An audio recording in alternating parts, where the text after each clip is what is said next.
नमस्कार मेरी YouTube family सीमा Divya channel में आपका स्वागत है। आज मैं आप लोगों को एक बालक की भगवान के प्रति आस्था और विश्वास के बारे में बताऊंगी। कैसे श्री कृष्ण भगवान ने उस बालक की परीक्षा ली, उनकी सहायता की। जंगलों से घिरा हुआ एक सुंदर सा गांव था। उस गांव में एक ग्वाले का परिवार रहता था। उसकी रोजी रोटी गाय के दूध बेचकर ही होती थी। वे खेती किसानी भी करते थे। एक दिन ग्वाले का बेटा जंगल की ओर गाय चराने जा रहा था कि रास्ते में उसे ब्राह्मण के भेष में ब्राह्मण मिले। वे ब्राह्मण वास्तव में श्री कृष्ण भगवान थे। उन्होंने उस बालक की परीक्षा लेनी चाहिए। उन्होंने एक सुंदर मंत्रमुग्ध कर देने वाली चुटकी बजाई। उस चुटकी की आवाज़ को लड़के ने कभी नहीं सुनी थी, इसीलिए वह अचंभित हो गया।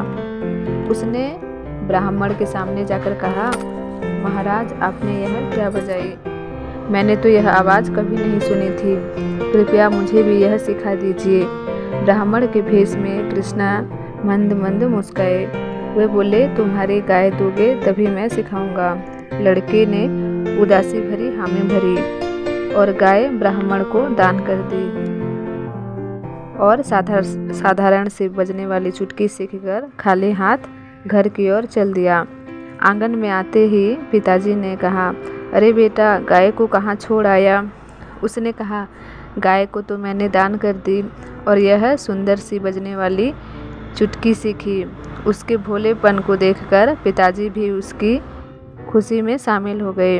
चुटकी बजाने लगे, लेकिन मन ही मन सोचने लगे कि घर का गुजारा कैसे होगा। इसी चिंता में उसे रात भर नींद नहीं आई।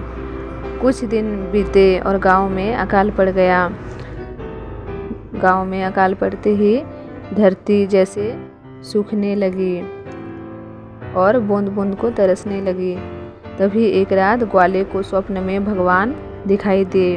उन्होंने कहा, तेरी गाय इन जंगलों से घिरे हुए एक पहाड़ के ऊपर मेरी मूर्ति के पास बैठी है। तू वहाँ पे जा और मेरी मूर्ति को निकाल और मेरी पूजा आराधना कर।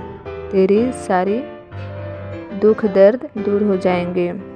ऐसा कहते हुए अंतर्ध्यान हो गए।